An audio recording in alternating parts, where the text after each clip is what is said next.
భారతదేశాన్ని 2047 నాటికి అభివృద్ధి చెందిన దేశంగా మార్చడమే లక్ష్యంగా కేంద్ర బడ్జెట్ 2026 రూపొందించబడిందని కేంద్ర మంత్రి డాక్టర్ జితేంద్ర సింగ్ అన్నారు. భారతదేశాన్ని గ్లోబల్ టెక్ హబ్గా మార్చే క్రమంలో కేంద్రం భారీ అడుగులు వేస్తోందని తెలిపారు. భారతదేశాన్ని 2047 నాటికి అభివృద్ధి చెందిన దేశంగా మార్చడమే లక్ష్యంగా కేంద్ర బడ్జెట్ 2026 రూపొందించబడిందని కేంద్ర మంత్రి డాక్టర్ జితేంద్ర సింగ్ తెలియజేశారు. ఏపీ బీజేపీ రాష్ట్ర అధ్యక్షుడు పివిఎన్ మాధవ్ ఆధ్వర్యంలో జరిగిన వికసిత్ భారత్ బడ్జెట్ 2026 ముఖాముఖి కార్యక్రమంలో ఆయన ముఖ్య అతిథిగా పాల్గొన్నారు. సోషల్ మీడియా ఇన్ఫ్లుయెన్సర్లతో జరిగిన ఈ చర్చా కార్యక్రమంలో బడ్జెట్ విశేషాలను, ఏపీ అభివృద్ధికి కేంద్రం ఇస్తున్న ప్రాధాన్యతను ఈ సందర్భంగా కేంద్ర మంత్రి వివరించారు. కేంద్ర ఆర్థిక మంత్రి నిర్మలా సీతారామన్ ఈ ఏడాది బడ్జెట్లో 3 కీలక అంశాలకు ప్రాధాన్యత ఇచ్చారని కేంద్ర మంత్రి వివరించారు. భారతదేశాన్ని గ్లోబల్ టెక్ హబ్గా మార్చే క్రమంలో కేంద్ర భారీ అడుగులు వేస్తోందని తెలియజేశారు. దేశవ్యాప్తంగా సెమీ కండక్టర్ హబ్ల నిర్మాణం కోసం 40,000 కోట్ల రూపాయలను కేటాయించారని తెలిపారు. ఆంధ్రప్రదేశ్, ఒడిశా రాష్ట్రాల్లో సౌత్ కొరియన్ కంపెనీలు ఇప్పటికే 749 కోట్ల రూపాయలతో పెట్టుబడులు పెట్టేందుకు ముందుకు రావడం శుభపరిణామమని కేంద్ర మంత్రి అన్నారు. వికసిత్ భారత్ కల సాకారం కావాలంటే వికసిత్ ఆంధ్రప్రదేశ్ నిర్మాణం కూడా అంతే ముఖ్యమని కేంద్ర మంత్రి స్పష్టం చేశారు. ఈ సందర్భంగా ఏపీ బీజేపీ అధ్యక్షుడు మాధవ్ మాట్లాడుతూ, దేశంలోనే మొట్టమొదటి క్వాంటమ్ టెక్నాలజీస్ హబ్ అమరావతిలో ఏర్పాటు కావడం ఆంధ్రప్రదేశ్ ప్రజలందరికీ గర్వకారణమని పేర్కొన్నారు. ఇది రాష్ట్ర సాంకేతిక ముఖ చిత్రాన్ని మార్చివేయడమే కాకుండా భవిష్యత్ పరిశోధనలకు వేదికగా మారుతుందని ధీమా వ్యక్తం చేశారు. Progressive state with a double engine. So the double engine government, and the result you can see, as our president was mentioning, पहला क्वांटम हब यहाँ बन रहा है.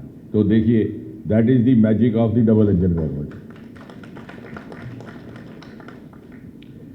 Now, as far as the budget is concerned, देखने में ये budget है एक साल का, क्योंकि every year we have financial year budget. So technically this is budget for 26-27.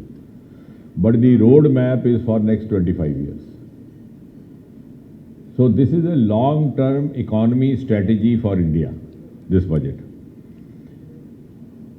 up to 2050.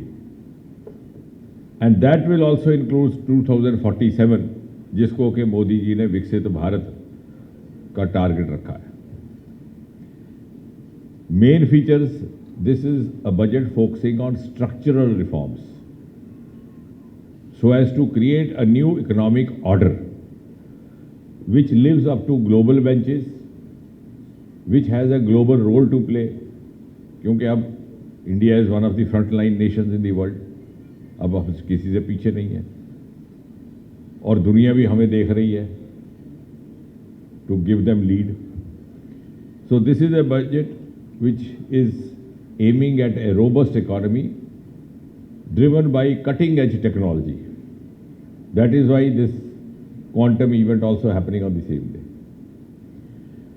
अब इसमें पहले हम आंध्रा की बात करने से पहले जो मोटा मोटा बजट में क्या चीज़ें हैं, जो मैंने कहा फ्यूचरिस्टिक बजट, वो कैसे है.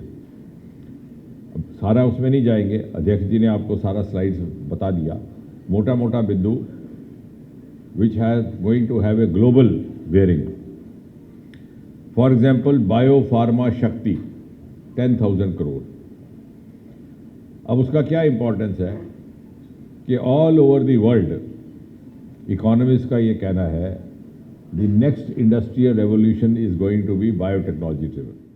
1990లలో భారత్ను ఐటీ లీడర్గా నిలబెట్టడంలో ముందున్నట్లే ఇప్పుడు అమరావతి నుంచి దేశాన్ని క్వాంటమ్ లీడర్గా నిలబెట్టేందుకు సిద్ధంగా ఉన్నామని ముఖ్యమంత్రి చంద్రబాబు అన్నారు. బోస్టన్, సింగపూర్, షాంఘై వంటి గ్లోబల్ క్వాంటమ్ కేంద్రాల సరసన అమరావతిని నిలపాలన్నది ప్రభుత్వ లక్ష్యమని ఆయన స్పష్టం చేశారు. Quantum computing, AI, cyber security, రక్షణ, వైద్యం, ఆర్థిక రంగాల్లో పరిశోధనలకు, ఆవిష్కరణలకు ఈ వ్యాలీ కేంద్రంగా మారనుందని ధీమా వ్యక్తం చేశారు.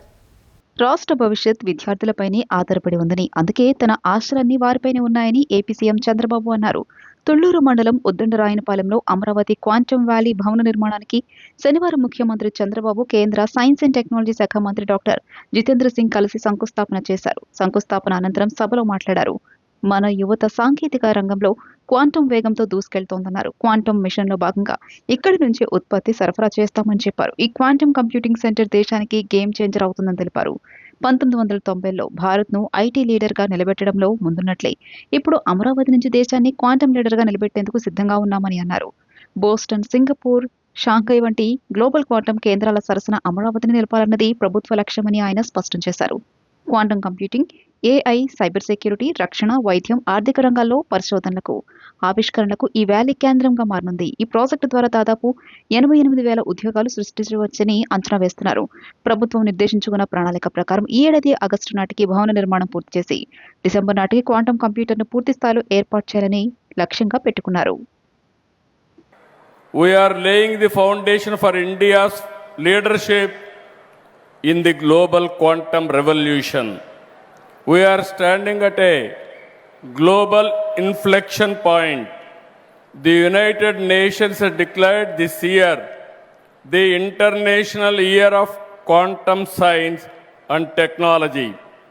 Across the world, experts describe this momentum as the transistor momentum for quantum, when deep science theory becomes real world capability. The last 2 centuries were largely a story of missed opportunities for India. We missed the agriculture revolution. We missed the industrial revolution. But we did catch up with the communication and IT revolution. I am very happy. I remember even today our honorable former Prime Minister Vajpayee ji has introduced deregulation in telecommunication sector. And also at that time, I started iTech City, that is a game changer in information technology. I am very happy. At that time, iTech City was inaugurated by Vajpayee ji. Today, Amaravati City Foundation was laid by Honorable Prime Minister. I am very happy to announce Jitendra Singh ji will be remembered in the history. Quantum machine, quantum computer is inaugurated by him. It will be remembered, it will be a game changer not only for Andhra Pradesh, for India. తమ హయాంలో తిరుమల లడ్డు కల్తీ జరుగుతుందని తెలిసి కూడా YCP ఉపేక్షించడం పెద్ద నేరమని విద్యుత్ శాఖ మంత్రి గొట్టిపాటి రవికుమార్ ఆగ్రహం వ్యక్తం చేశారు. నేరాన్ని కప్పిపుచ్చి అదే సంస్థలకు టెండర్లు కొనసాగించడం ముడుపుల కోసమేనని విమర్శించారు. నెయ్యి కొనుగోలు టెండర్లు సడలించి అవినీతికి తెరలేపారని మండిపడ్డారు. 2022లోనే కల్తీని నిర్ధారించిన CFTRI నివేదికను తొక్కిపెట్టి కల్తీని కొనసాగించడం క్షమించరాని నేరం అన్నారు. దీనిపై వైసీపీ టీం 11 అసెంబ్లీకి వచ్చి సమాధానాలు చెప్పగలదా అని మంత్రి గొట్టిపాటి రవికుమార్ ప్రశ్నించారు. తాడేపల్లి పావన కృష్ణానది ఒడ్డున కొలువైన భవానీ జలశంకర స్వామివారి దేవస్థానం ప్రాంగణంలో నవగ్రహాలు శ్రీ జంట నాగేంద్ర స్వామివార్ల విగ్రహ ప్రతిష్టాపన మహోత్సవం కనుల పండుగగా సాగింది. శృంగేరి జగద్గురు శంకరాచార్య శ్రీ భారతి తీర్థ మహాస్వామి శ్రీ విధుశేఖర భారతి స్వాములు ఆదేశాల ప్రకారం వేద పండితులు అశేష భక్తజన సందోహం నడుమ వేద మంత్రఘోషతో విగ్రహ ప్రతిష్టాపన శాస్త్రోక్తంగా నిర్వహించారు. తాడేపల్లి పావన కృష్ణానది ఒడ్డున కొలువైన భవానీ జలశంకర స్వామివారి దేవస్థానం ప్రాంగణంలో నవగ్రహాలు శ్రీ జంట నాగేంద్ర స్వామివార్ల విగ్రహ ప్రతిష్టాపన మహోత్సవం అంగరంగ వైభవంగా నిర్వహించారు. విజయవాడ, గుంటూరు నగరాల నుంచి వివిధ ప్రాంతాల నుంచి భక్తులు పెద్ద సంఖ్యలో తరలివచ్చి విగ్రహ ప్రతిష్టాపన కార్యక్రమంలో పాల్గొని స్వామివార్లను దర్శించుకున్నారు. శృంగేరి జగద్గురు శంకరాచార్య శ్రీ భారతీ తీర్థ మహాస్వామి శ్రీ విధుశేఖర భారతీ స్వాముల ఆదేశాల ప్రకారం వేద పండితులు అశేష భక్తజన సందోహం నడుమ వేద మంత్ర ఘోషతో ప్రాతకాల ఉదయం 4:55 విగ్రహ ప్రతిష్టాపన శాస్త్రోక్తంగా నిర్వహించారు. ప్రతిష్ఠ సమయంలో దేవస్థానం ప్రాంగణం శివనామస్మరణలతో మారుమోగింది. ఉదయం పూర్ణాహుతి, కళీన్యాసము, శ్రీవల్లి దేవసేన సమేత శ్రీ సుబ్రహ్మణ్యేశ్వర స్వామివార్ల కళ్యాణం వైభవోపేతంగా జరిపించారు. అనంతరం విచ్చేసిన భక్తులకు అన్నదానం నిర్వహించారు. అనంతరం అర్చకులు మాట్లాడుతూ ఉత్తర వాహినిగా ప్రవహిస్తున్న కృష్ణానది ఒడ్డున 2017 భవానీ శంకరాలయం నిర్మించి శంకరుడు, భవానీ అమ్మవారు, విఘ్నేశ్వరుడు, సుబ్రహ్మణ్యేశ్వర స్వామివారి విగ్రహాలు ప్రతిష్ఠించడం జరిగిందన్నారు. ఎప్పటి నుంచో గురువులు సూచనలు, భక్తుల కోరిక మేరకు దేవస్థానం ప్రాంగణంలో జంటనాగులు, నవగ్రహాలు ప్రతిష్ఠించినట్టు తెలిపారు. శ్రీవల్లి దేవసేన సమేత శ్రీ సుబ్రహ్మణ్యేశ్వర స్వామివార్ల కళ్యాణం అన్నదాన కార్యక్రమాలతో 3 రోజుల ప్రతిష్ట మహోత్సవ కార్యక్రమాలు ముగుస్తాయని తెలిపారు. విచ్చేసిన భక్తులకు ఎలాంటి అసౌకర్యాలు కలగకుండా కమిటీ సభ్యులు ఎప్పటికప్పుడు పర్యవేక్షిస్తున్నారు. భవానీ అమ్మవారిని, గణేశుణ్ణి, సుబ్రహ్మణ్య స్వామిని ప్రతిష్టం జరిగింది. అప్పటి నుంచి అవిచ్ఛిన్నంగా నిత్య పూజాచకాలు జరుగుతూ, కళ్యాణోత్సవాలు జరుగుతూ, అన్నదానం జరుగుతున్న ప్రతి సోమవారం. అట్లాగే ఈ కమిటీ మెంబర్లందరూ కూడా శక్తి మేరకు ఇక్కడ నవగ్రహాలు, జంట నాగులు, నాగేంద్ర స్వామి ఉంటే బాగుంటుందని అందరూ కోరగా, అట్లాగే గురువుగారి యొక్క అనుజ్ఞతో ఈ 6, 7, 8 త్రయాణికం కింద 3 రోజులు కార్యక్రమం చేసి ఈ నవగ్రహ ప్రతిష్ట, నాగేంద్ర స్వామి ప్రతిష్ట ఉదయం 4:59 బ్రాహ్మీ ముహూర్తంలో ప్రతిష్ఠించడం జరిగింది. తదుపరి ఈ నిత్య హోమాలు, నవగ్రహ హోమాలు, వాస్తు హోమాలు, తర్వాత నక్షత్ర హోమాలు ఇవన్నీ కూడా చేసి పూర్ణాహుతి చేయడం జరిగింది. ఇప్పుడు 10 గంటలకి సుబ్రహ్మణ్య స్వామి వారి వల్లి దేవసేన కళ్యాణము ప్రారంభమైనది. ఇది జరిగిన తర్వాత భక్తులందరికీ కూడా అన్నదానం జరుగుతుంది. ఇది ఈ కార్యక్రమంతో ఈ 3 రోజుల దీక్షా కార్యక్రమాలు పూర్తవుతాయి. భక్తులు అందరూ కూడా అన్ని పక్కల నుంచి తెలుసుకుని వస్తున్నారు. ఎవ్వరూ కూడా మాకు ఎటువంటి ఆటంకాలు కలగకుండా భక్తి శ్రద్ధలతో పాటిస్తున్నారు. కాబట్టి ఇది అందరూ కూడా వచ్చి దర్శనం చేసుకోవాల్సిన విశిష్టమైన దేవాలయం. ఉత్తర వాహినిగా కృష్ణానది ప్రవహిస్తుంది కాబట్టి దీనికి ఎంతో ప్రాముఖ్యత ఉన్నదని జగద్గురులు చెప్పారు.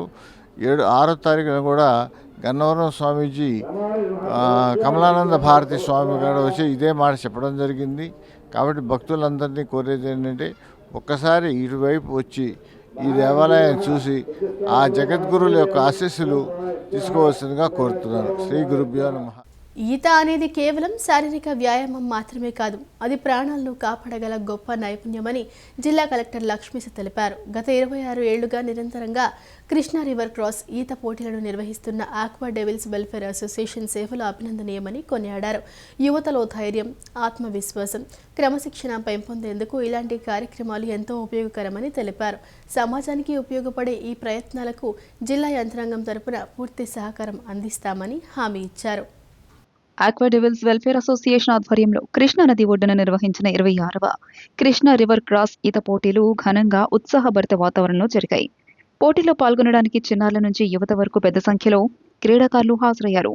1.5 కిలోమీటర్ల దూరం వరకు నిర్వహించిన ఈ రివర్ క్రాస్ ఈత పోటీలు క్రీడాకారుల శారీరక సామర్థ్యానికే కాకుండా మానసిక ధైర్యానికి కూడా పరీక్షగా నిలిచాయి. నీటి ప్రవాహాన్ని ఎదుర్కొంటూ పోటీదారులు చూపిన పట్టుదల అందరినీ ఆకట్టుకుంది. ఈ కార్యక్రమానికి ముఖ్య అతిథిగా హాజరైన ఎన్టీఆర్ జిల్లా కలెక్టర్ లక్ష్మీశ అసోసియేషన్ సభ్యులతో కలిసి జెండా ఊపి పోటీలను ప్రారంభించారు. అనంతరం కలెక్టర్ లక్ష్మీశ మాట్లాడుతూ, ఈత అనేది కేవలం శారీరక వ్యాయామం మాత్రమే కాదు, అది ప్రాణాలను కాపాడగల గొప్ప నైపుణ్యమని తెలియజేశారు. ఈత వంటి కళను ప్రతి ఒక్కరూ నేర్చుకోవడం అవసరమని పేర్కొన్నారు. గత 26 ఏళ్లుగా నిరంతరంగా కృష్ణా రివర్ క్రాస్ ఈత పోటీలు నిర్వహిస్తున్న ఆక్వా డెవిల్స్ వెల్ఫేర్ అసోసియేషన్ సేవలు అభినందనీయమని కొనియాడారు. యువతలో ధైర్యం, ఆత్మవిశ్వాసం, క్రమశిక్షణ పెంపొందించేందుకు ఇలాంటి కార్యక్రమాలు ఎంతో ఉపయోగకరమని తెలియజేశారు. సమాజానికి ఉపయోగపడే ఈ ప్రయత్నాలకు జిల్లా యంత్రాంగం తరపున పూర్తి సహకారం అందిస్తామని హామీ ఇచ్చారు. అసోసియేషన్ అధ్యక్షుడు లింగిపిల్లి రామకృష్ణ మాట్లాడుతూ, తమ association life chairman Gokaraju Gangaraju ఆశీస్సులతో గత 26 ఏళ్లుగా ఎటువంటి ఇబ్బందులు లేకుండా కృష్ణా రివర్ క్రాస్ ఈత పోటీలు నిర్వహించడం జరిగిందని చెప్పారు. దేశంలో మరే ఇతర అసోసియేషన్ నిర్వహించని విధంగా గత 25 ఏళ్లుగా ఓపెన్ రిజర్వాయర్లో పోటీలు నిర్వహిస్తున్న ఏకైక సంస్థ తమదేనని గర్వంగా చెప్పారు. సమాజ హితం కోరి ప్రతి ఏటా 300 మంది చిన్నారులకు ఉచితంగా ఈత నేర్పిస్తున్నామని చెప్పారు. మన వంతు ఎదుటివారికి ఎంతో అంత సహాయం పడాలన్న గొప్ప లక్ష్యాలతో తమ అసోసియేషన్ ఆధ్వర్యంలో ఎన్నో సేవా కార్యక్రమాలు నిర్వహించినట్లు చెప్పారు. తమ అసోసియేషన్ అభివృద్ధికి కృషి చేస్తున్న ప్రతి ఒక్కరికి, ఈ పోటీలో భాగస్వాములైన అందరికీ ప్రత్యేక ధన్యవాదాలు తెలియజేశారు. ఈత అనేది కేవలం శారీరక వ్యాయామం మాత్రమే కాదు, అది ప్రాణాలను కాపాడగల గొప్ప నైపుణ్యమని జిల్లా కలెక్టర్ లక్ష్మీశ తెలియజేశారు. వందలాది మంది పిల్లలు, వాళ్ళ తల్లిదండ్రులు వచ్చి ఎంతో ఉత్సాహంగా పాల్గొంటున్నారు. ఇటువంటి మంచి కార్యక్రమాన్ని మనం తీసుకొచ్చిన ఆక్వా డెవిల్స్ వాళ్ళకి హృదయపూర్వక అభినందనలు తెలియజేస్తున్నాను. ముఖ్యంగా ఎన్టీఆర్ జిల్లాలో కృష్ణా నది అనేది ఒక అసెట్. దీన్ని మనం ప్రాపర్గా ఈ అవకాశాన్ని వాడుకుంటే పర్యాటక రంగంలో దీన్ని పెంపొందించడానికి, అలాగే వాటర్ స్పోర్ట్స్ రంగంలో దీన్ని అభివృద్ధి చేయడానికి చాలా అవకాశాలు ఉన్నాయి. దీని ద్వారా మనకు ఎకానమీ పెరుగుతుంది, ఇక్కడ టూరిజం పెరుగుతుంది, అట్లాగే స్థానికులకి మంచి మంచి అవకాశాలు వస్తాయి, అట్లాగే మంచి మోటివేషన్ ఉంటుంది, యూత్స్లో మంచి చైతన్యం వస్తుంది. కాబట్టి ఇటువంటి కార్యక్రమాలు మరిన్ని మన జిల్లాలో చేయాలి. కృష్ణా నది ఒక వనరులుగా మనం వాడుకొని కృష్ణా నదిలో మరిన్ని ఇటువంటి యాక్టివిటీస్ చేసి ప్రతి ఒక్కరిలో ఒక చైతన్యం తీసుకురావాలి. దీని ద్వారా ఎకనామీ కూడా గ్రోత్ అవుతుంది. మనకు సర్వీస్ సెక్టర్ అలాగే టూరిజం సెక్టర్ గ్రోత్ ఎంతో ఉంటుంది. కాబట్టి ఈ సర్వీస్ సెక్టర్ అడ్వాన్స్మెంట్లో అలాగే టూరిజం అడ్వాన్స్మెంట్లో మరి ఇక్కడ స్మూత్గా మేము ఈ ఇరిగేషన్ పరిమితుల్లో ఉన్నటువంటి ఈ రిజర్వాయర్లో ఈత కొట్టుకోవడానికి, ఈత పోటీలు నిర్వహించడానికి ఇరిగేషన్ డిపార్ట్మెంట్ వారు సహకరిస్తున్నారు. వారికి కూడా మేము కమిటీ తరఫున మీ మీడియా ద్వారా ఇరిగేషన్ డిపార్ట్మెంట్ వారికి, ఫైర్ డిపార్ట్మెంట్ వారికి, పోలీస్ వారికి, ఇతర యంత్రాంగం, ప్రభుత్వ యంత్రాంగానికి ముఖ్యంగా మరి ఈ ఈత పోటీల గురించి మీ మాధ్యాల్లో, ప్రసాద మాధ్యమాల్లో, ప్రింట్, ఎలక్ట్రానిక్ మీడియాల ద్వారా ప్రజలకు తెలియజేయడం వల్ల మాకు తెలంగాణ నుంచి, తమిళనాడు నుంచి, కర్ణాటక నుంచి, ఒరిస్సా నుంచి కూడా పార్టిసిపెంట్స్ వచ్చారు. ఆంధ్రప్రదేశ్ నుంచి అయితే రాష్ట్ర నలుమూల నుంచి వచ్చారు. మరి ఇంతమంది రావడానికి కారణం మీడియా వాళ్ళు. సో మీ మీడియా సహకారాన్ని కూడా మేము మనస్ఫూర్తిగా హృదయపూర్వకంగా కమిటీ తరఫున ధన్యవాదాలు తెలియజేస్తున్నాం. పాల్గొన్న సభ్యులందరికీ, విద్యార్థులకి, అలాగే ఈ సహకరించిన డిపార్ట్మెంట్ వారి, పోలీస్ డిపార్ట్మెంట్ వారికి, ఇరిగేషన్ డిపార్ట్మెంట్ వారికి, ఫైర్ డిపార్ట్మెంట్ వారికి, ఇతర ఎవరెవరైతే మాకు సహకరించారో మీడియా వాళ్ళకి అందరికీ ధన్యవాదాలు తెలియజేస్తున్నాము. ఇది స్విమ్మింగ్ అనేది ఏంటంటే ఆరోగ్యానికి చాలా ముఖ్యమైనది. ఈ స్విమ్మింగ్ చేయడం వలన అవేర్నెస్ తీసుకురావాలనే ఉద్దేశంతో మేము ఈ కార్యక్రమం మొదలుపెట్టాము. చాలాసార్లు మనం వార్తల్లో చూస్తుంటాం, పిల్లలు నీళ్ళలో ముని చనిపోయారని, ఈత కొడుతూ చనిపోయారని. అలాంటివి జరగకూడదనే ఉద్దేశంతోనే అవేర్నెస్ తీసుకురావాలనే ఉద్దేశంతో మేము ఈ కార్యక్రమం చేస్తున్నాం. మీడియా వారికి, అన్ని డిపార్ట్మెంట్ వారికి ధన్యవాదాలు. విజయవాడలోని ఘంటసాల సంగీత కళాశాల ప్రాంగణంలో పాండ్రంకి గౌతమ్ విద్యా సంస్థలు దుర్గాపురం బ్రాంచ్ 38వ వార్షికోత్సవం ఘనంగా నిర్వహించారు. ఈ కార్యక్రమానికి ముఖ్య అతిథిగా ప్రభుత్వ విప్, సెంట్రల్ నియోజకవర్గ శాసనసభ్యులు బోండా ఉమామహేశ్వరరావు హాజరయ్యారు. విద్య ద్వారానే విద్యార్థుల భవిష్యత్తు మారుతుందని, క్రమశిక్షణతో చదివి ఉన్నత లక్ష్యాలను చేరుకోవాలని ఉమామహేశ్వరరావు ఈ సందర్భంగా సూచించారు. విద్యార్థుల అభివృద్ధి కోసం ప్రభుత్వం అమలు చేస్తున్న సంక్షేమ పథకాలను ఆయన వివరించారు. ఈ వేడుకల్లో 28వ డివిజన్ కార్పొరేటర్ వీరమాచినేని లలిత కిషోర్, టీడీపీ రాష్ట్ర కార్యదర్శి నవనీతం సాంబశివరావు, డివిజన్ ప్రెసిడెంట్ దాసరి జయరాజు, గౌతమ్ విద్యా సంస్థల చైర్మన్ పాండ్రంకి చంద్రశేఖర్తో పాటు పాఠశాల ప్రిన్సిపల్, ఉపాధ్యాయులు, విద్యార్థులు మరియు తల్లిదండ్రులు పాల్గొన్నారు. ఈ క్వాంటమ్ వ్యాలీ వల్ల రేపు భారతదేశంలో ఐటీకి, కంప్యూటర్లకి, కంప్యూటర్ టెక్నాలజీకి మన ఆంధ్రప్రదేశ్ అమరావతి డెస్టినేషన్ కాబోతా ఉంది. ఇది చాలా అడ్వాన్స్డ్ సిస్టము. రేపొద్దున ఈ పిల్లలు చక్కని చదువులు చదువుకొని చక్కటి కాలేజీల నుంచి బయటకు వస్తే ఇక్కడే వాళ్ళు ఇంకా ఎక్కడ హైదరాబాదు, తమిళనాడు ఉద్యోగం కోసం కర్ణాటకనో, బెంగళూరులో వెళ్ళాల్సిన అవసరం లేకుండా ఇక్కడే వాళ్ళకి ఉద్యోగ ఉపాధి అవకాశాలు దొరికేటట్టుగా ఈ ప్రభుత్వం అన్ని చర్యలు తీసుకుంటా ఉంది. స్పోర్ట్స్ సిటీని ఏర్పాటు చేస్తూ ఉన్నాం, కంప్యూటర్ ఐటీ సిటీలను ఏర్పాటు చేస్తూ ఉన్నాం, అనేక పరిశ్రమలు తీసుకొచ్చాం. అన్ని రకాలుగా ఈ రాష్ట్రంలో యువతకి భవిష్యత్తు అందించేదానికి అన్ని రకాలుగా సిద్ధమని తెలియజేసుకుంటాం. చైర్మన్ గారు అయినటువంటి చంద్రశేఖర్ గారికి, ప్రిన్సిపల్ అయిన గారికి, నాగభూషణం గారు కూడా నిత్యం సహకారం అందించడంతో మరింత ఉత్తీర్ణతో కూడుకున్నటువంటి ఇన్స్టిట్యూట్గా ఇది ఈనాడు రూపాంతరం అయ్యి 10th క్లాస్ దగ్గర నుంచి ప్రాథమికంగా ఉన్నటువంటి ఎల్కేజీ, యూకేజీ దగ్గర నుంచి ప్రతి ఒక్కరు కూడా పెద్ద ఎత్తున ఇన్స్టిట్యూట్లో జాయిన్ అయ్యి మంచి భవిష్యత్తుకి ఉపాధి ఉద్యోగాల కోసం ముందుకు సాగడం అనేది మంచి శుభపరిణామం. ఈనాడు జరుగుతున్నటువంటి ఈ ఫేర్వెల్ ఫంక్షన్లో తల్లిదండ్రులు కూడా అందరూ వచ్చి వారికి ఉన్నటువంటి అభిప్రాయాలను ఇప్పుడే స్థానిక శాసనసభ్యులు బోండా ఉమామహేశ్వరరావు గారికి వెల్లడించడం జరిగింది. వారందరికీ కూడా ఆశీస్సులు ఇచ్చి ఈ ఇన్స్టిట్యూట్ మరింత దినదిన అభివృద్ధి, నగరంలో మరింత బ్రాంచులుగా విస్తరింపజేయాలని ఆశీర్వదిస్తూ చంద్రశేఖర్ గారికి అభినందన తెలియజేయడం జరిగింది. మంచి ఎడ్యుకేషన్ ఇవ్వాలి అని ఒక lead programme, digitalisation, next corporate స్కూల్కి ధీటుగాను మా దగ్గర ప్రోగ్రామ్ ఇంప్లిమెంట్ చేయడం జరుగుతుంది. దీని అందరికీ సహకరించినటువంటి పేరెంట్స్కి, మీకు అందరికీ కూడా ధన్యవాదాలు తెలియజేసుకున్నాం. ప్రత్యేకంగా సెంట్రల్ ఎమ్మెల్యే, ప్రభుత్వ వైపు బోండా ఉమామహేశ్వరరావు గారు వచ్చి ఎన్ని పనులున్నా సరే పక్కన పెట్టి మేము అడగంగానే మా దగ్గరికి వచ్చి మమ్మల్ని ఈరోజు ఆశీర్వదించి మా పిల్లలకు అన్నీ కూడాను ఆశీస్సులు తెలిపి వెళ్ళినందుకు అన్నకి మరొకసారి హృదయపూర్వక ధన్యవాదాలు తెలియజేసుకున్నా. తిరునాళ్ల సిడిబండి మహోత్సవం శనివారం సాయంత్రం వైభవంగా జరిగింది. ప్రధాన ఘట్టమైన నూతన పెళ్లి కుమారుణ్ణి గంపలో కూర్చోపెట్టి ఊరేగించే కార్యక్రమం కోలాహలంగా సాగింది. ట్యాంక్ ఏరియా నుంచి బయలుదేరిన సిడిబండి భారీ పోలీస్ బందోబస్తు వేలాది జనంతో వీరమతల్లి తిరునాళ్ల ఉత్సవ ఆలయ ప్రాంగణానికి చేరుకుంది. అనంతరం సిడిబండిని తిరునాళ్ల ముగింపు వరకు అక్కడే ఉంచుతారు. గన్నవరం డీఎస్సీ సిహెచ్ శ్రీనివాస్ నేతృత్వంలో ఉయ్యూరు పట్టణ సిఐ టీవీవి రామారావు ఆధ్వర్యంలో వందలాది మంది పోలీసులు బందోబస్తు నిర్వహించారు. శ్రీ కనక చింతయ్య సమేత వీరమ్మ తల్లి తిరునాళ్లలో 11వ రోజు నిర్వహించే ప్రధాన ఘట్టమైన సిడిబండి మహోత్సవం శనివారం రాత్రి నయనానందకరంగా సాగింది. కొబ్బరితోట ప్రాంతంలో సిడిబండికి భక్తులు పసుపు నీరు ఓరబోసి గుమ్మడికాయలు కట్టి పూజలు నిర్వహించారు. ఆలయ కమిటీ సభ్యులు భక్తుల కోలాహలం నడుమ సిడిబండిని కాలేజీ రోడ్ ప్రధాన సెంటర్ మీదుగా ఊయల స్తంభాల వద్ద ప్రదక్షిణలు చేయించి ఆలయం ఎదుటనిచ్చారు.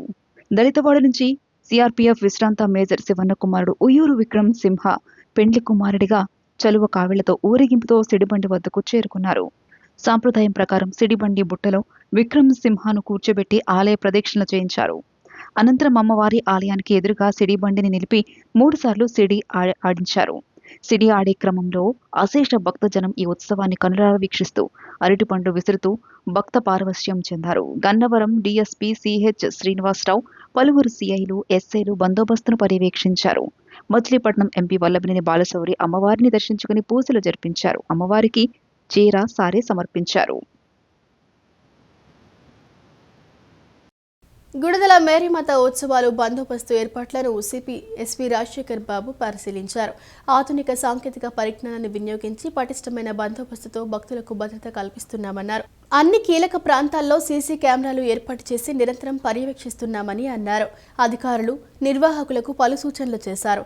డీసీపీలు Krishnakanth Patel, SPD Prasad, traffic DCP Shirin Begum, ACP Damodar, CI D V రమణలు, పలువురు పోలీస్ అధికారులు, సిబ్బంది పాల్గొన్నారు.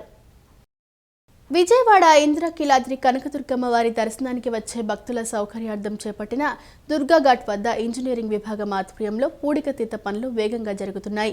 వచ్చే భక్తులకు ఎక్కడ అసౌకర్యం కలగకూడదనే ఉద్దేశంతో ఈ పనులను అత్యంత వేగవంతంగా పూర్తి చేస్తున్నట్లు తెలిపారు. విజయవాడ ఇంద్రకీలాద్రి కనకదుర్గమ్మ వారి దర్శనానికి వచ్చే భక్తుల సౌకర్యార్థం చేపట్టిన పనులను ఇంజనీరింగ్ విభాగం ఆధ్వర్యంలో చేస్తున్నారు. ఈవో సీనా నాయక్ ఆదేశాల ప్రకారం ఉదయం నుంచి ముమ్మరంగా పూడికతీత పనులు సాగుతున్నాయి. కృష్ణమ్మ చెంత పవిత్ర స్నానాలు ఆచరించే భక్తులకు ఎటువంటి ఇబ్బందులు కలగకుండా ఘాట్ మెట్లపై పేరుకుపోయిన సిల్ట్ మరియు బురదను పూర్తిగా తొలగిస్తున్నారు. మెట్లపై భక్తులు జారిపడకుండా తగిన జాగ్రత్తలు తీసుకుంటున్నారు. నదీ ప్రవాహం ఎక్కువగా ఉన్న చోట భక్తుల రక్షణ కోసం కొత్తగా సేఫ్టీ గ్రిల్స్ ఏర్పాటు చేశారు. భక్తుల రద్దీని దృష్టిలో ఉంచుకుని ఘాట్ పరిసరాల్లో పారిశుద్ధ్య పనులను నిరంతరం పర్యవేక్షించాలని ఇంజనీరింగ్ మరియు శానిటేషన్ సిబ్బందిని ఈవో ఆదేశించారు. భక్తులకు సౌకర్యాలు, భక్తులు క్రమశిక్షణతో స్నానాలు ఆచరించేలా క్యూలైన క్రమబద్ధీకరణ మరియు సూచిక బోర్డులను ఏర్పాటు చేయాలని ఈవో సీనా నాయక్ ఆదేశించారు. దుర్గా మల్లేశ్వర స్వామివారిని దర్శించుకునేందుకు వచ్చే భక్తులకు ఎక్కడా అసౌకర్యం కలగకూడదనే ఉద్దేశంతో ఈ పనులను అత్యంత వేగవంతంగా పూర్తి చేస్తున్నట్టు తెలిపారు. భవిష్యత్తులో భక్తుల సౌకర్యార్థం మరిన్ని అభివృద్ధి పనులు చేపడతామని ఈవో సీనా నాయక్ తెలియజేశారు.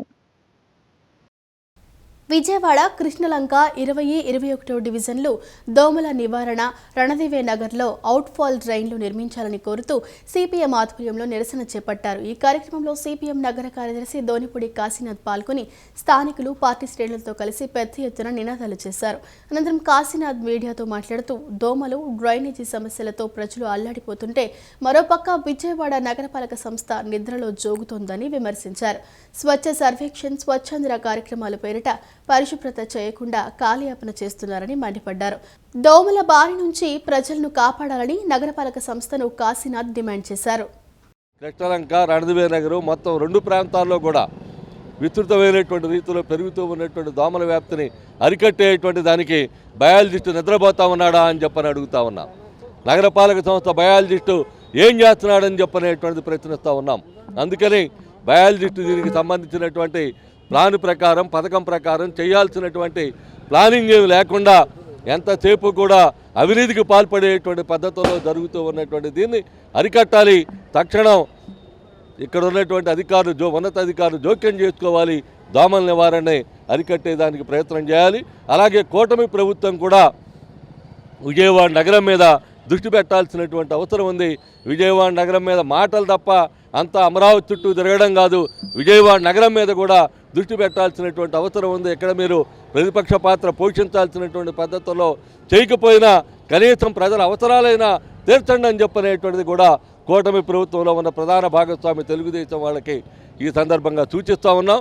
తక్షణం తగినటువంటి చర్యలు చేపట్టాలని కోరుతా ఉన్నాం. దోమల నెట్లు కూడా ఇచ్చేటువంటి పరిస్థితి గతంలో చేశారు, కానీ ఇప్పుడు ఉన్నటువంటి పరిస్థితుల్లో ఎక్కడా కూడా దాని గురించి ఆలోచించేటువంటి పరిస్థితి కానీ ఆ సమస్య పరిష్కరించుకునే దానికి చేయాల్సినటువంటి కృషి కానీ చేయడం లేదు. కాబట్టి నగరపాలక సంస్థని, ఇక్కడ ఉన్నటువంటి ప్రజాప్రతినిధిని, ఇక్కడ ఉన్నటువంటి స్థానిక కార్పొరేట్లను కూడా మేము డిమాండ్ చేస్తూ ఉన్నాం. ప్రజలు సమస్యల్లో ఉన్నారు, ప్రజల సమస్యలు చెప్తా ఉన్నారు. ఎవరికి ఏ సమస్య చెప్పినా ఈ అధికార ప్రతిపక్ష పార్టీలు ఎక్కడా కూడా బయటకు వచ్చి మాట్లాడే పరిస్థితి లేదు. కాబట్టి మీరు బయటికి రండి, సమస్యలు పరిష్కరించండి. అవుట్వాల్ డ్రైన్ నిర్మాణం పట్ల వెంటనే స్పష్టమైనటువంటి వైఖరి తీసుకోవాలి. వెంటనే అవుట్వాల్ డ్రైన్ నిర్మాణం చేపట్టాలని చెప్పేసి సిపిఎంగా డిమాండ్ చేస్తాం. బరాబర్ ప్రేమిస్తా సినిమాలో బూత్ పదజాలంతో పాట పాడిన నటుడు చంద్రహాస్ పైన ఈ పాటకు సహకరించిన అందరిపైన చట్టపరమైన చర్యలు తీసుకోవాలని మహిళా సంఘాల ఐక్యవేదిక నాయకులు డిమాండ్ చేశారు. సినిమాలు నీతిని బోధించేవిగా ఉండాలి తప్ప యువతను పక్కదోవ పట్టించేలా ఉండకూడదని అన్నారు. నగరంలోని ఎంజీ రోడ్ మాకినేని బసవపున్నయ్య విజ్ఞాన కేంద్రంలో ఏర్పాటు చేసిన మహిళా సంఘాల ఐక్యవేదిక మీడియా సమావేశాన్ని నిర్వహించారు.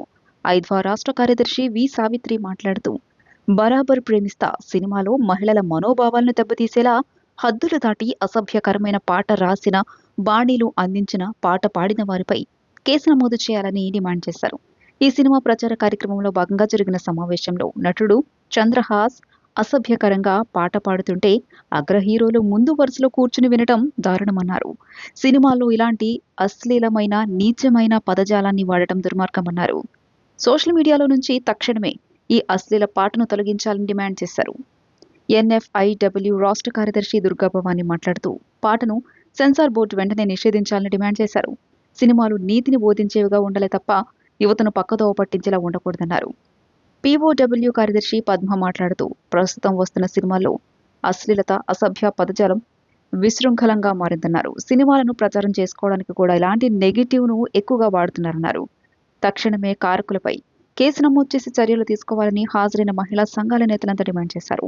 ఈ సమావేశంలో ఐద్వా రాష్ట్ర అధ్యక్షులు కె శ్రీదేవి, రాష్ట్ర కమిటీ సభ్యులు జి అమలాశ్రీ, టి శ్రీదేవి, NFIW రాష్ట్ర నాయకులు దుర్గాంబ, POW నగర నాయకులు దుర్గా తదితరులు పాల్గొన్నారు.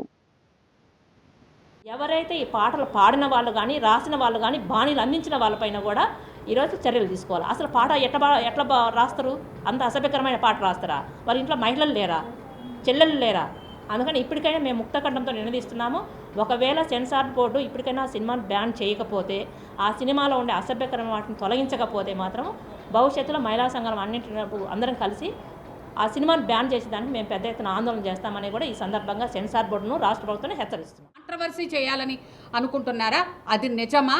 అలాంటిది ఎప్పుడైనా కాంట్రవర్సీలు ఎప్పుడు కావు. నువ్వు క్షమాపణ చెప్పనని చెప్పి తండ్రి కూడా కొడుకుని ఇండైరెక్ట్గా సమర్థిస్తున్నాడు. ఆ తర్వాత జరగగానే ఒక చిన్న సారీ, అది కూడా ఇక చెప్పకపోతే నా సినిమా ఇదవుతుంది అన్న ఇదితోనే ఆ సారీ చెప్పాడనిపిస్తుంది. ప్రభుత్వం చర్యలు తీసుకోవాలా. ఈ సినిమాని అసలు ప్రజలు ఇలాంటి సినిమాలని, ఇలాంటి చెత్త పాటలు పాడే బాయ్కాట్ చేయాలని చెప్పి మేము ఐక్య మహిళా సంఘాలుగా మేము కోరుతున్నాము. ఇవాళ సమాజంలో జర్నలిస్టులుగా ఉన్న వాళ్ళందరూ ఒక సమాజ హితవు కోరి నువ్వు చేసిన తప్పని చెప్తే వాళ్ళ మీద తిరిగి కేసులు పెట్టడానికో లేకపోతే ఇష్టం వచ్చినట్టు మాట్లాడటానికో చేస్తే సహించేది లేదు. జనం అంతా చూస్తూనే ఉన్నారు. చేసింది తప్పన్నప్పుడు తప్పు ఒప్పుకోవాలి, తప్పు తగ్గట్టు పరిహారం చేసుకోవాలి. లేని పక్షంలో కూడా నా తప్పు నేను చేస్తా, ఏదో మాట్లాడుతుంటే మాత్రం నిన్ను చూస్తా ఊరికే సమాజం లేదనే విషయాన్ని గుర్తు చేస్తా. ఇప్పటికైనా రాష్ట్ర ప్రభుత్వం లేదా కేంద్ర ప్రభుత్వం కూడా ఈ అశ్లీల, అసభ్య సాహిత్యం సంబంధించి ఏదైతే దాన్ని కంట్రోల్ చేయడానికి ప్రయత్నం చేయాలి. అలాంటి సందర్భాలు జరిగినప్పుడు తక్షణం చట్టపరమైన చర్యలు తీసుకోవాలి. తీసుకోలేకపోతే ప్రజలు, ముఖ్యంగా మహిళా సంఘాలే దీని మీద పెద్ద ఎత్తున పోరాటానికి సమాయత్తవుతున్న విషయాన్ని మేము ప్రభుత్వాలకు కూడా చెప్పగలం. పటమట వాకర్స్ అసోసియేషన్ ఆధ్వర్యంలో నిర్వహించిన మినీ వాక్ కార్యక్రమం ప్రజల్లో ఫిట్నెస్ పై అవగాహన పెంచేలా ఉత్సాహంగా సాగింది. ఆరోగ్యం కోసం జిమ్లకు వెళ్లాల్సిన పని లేదని, రోజు కాసేపు నడిస్తే శరీరం దృఢంగా, మనసు ప్రశాంతంగా ఉంటుందనే సందేశంతో ఈ ర్యాలీని చేపట్టారు. పటమట హై స్కూల్ గేట్ వద్ద ప్రారంభమైన ఈ వాక్ యనమలకుదురు కొండపై గల శివాలయం వరకు కొనసాగింది. ఈ కార్యక్రమంలో చిన్నారులు, యువత, మహిళలు మరియు వృద్ధులు పెద్ద సంఖ్యలో పాల్గొని సందడి చేశారు. ఈ సందర్భంగా సూరప్రేని శోభారాణి మాట్లాడుతూ ప్రతిరోజు కనీసం అరగంట పాటు నడవడం వల్ల అనేక అనారోగ్య సమస్యలను దూరం చేసుకోవచ్చని, ప్రతి ఒక్కరూ వాకింగ్ను తమ జీవన శైలిలో భాగంగా చేసుకోవాలని పిలుపునిచ్చారు. వాకర్స్ తరఫున యనమలూరు శివాలయానికి అందరూ మినీ వాక్ ఇచ్చామండి. అందరూ దర్శనం అయిపోయాక అందరికీ టిఫిన్లు ఏర్పాటు చేశాము. ఇలాంటి కార్యక్రమాలు ప్రతి నెల చేద్దామని అనుకుంటున్నానండి. మీ అందరి సహకారంతో ధన్యవాదములండి అందరూ వచ్చినందుకు. థ్యాంక్స్ అండి. ఈ వార్త ఇంతటితో సమాప్తం. మరో బులెటిన్తో మళ్ళీ కలుసుకుందాం. అంతవరకు సెలవు. నమస్కారం.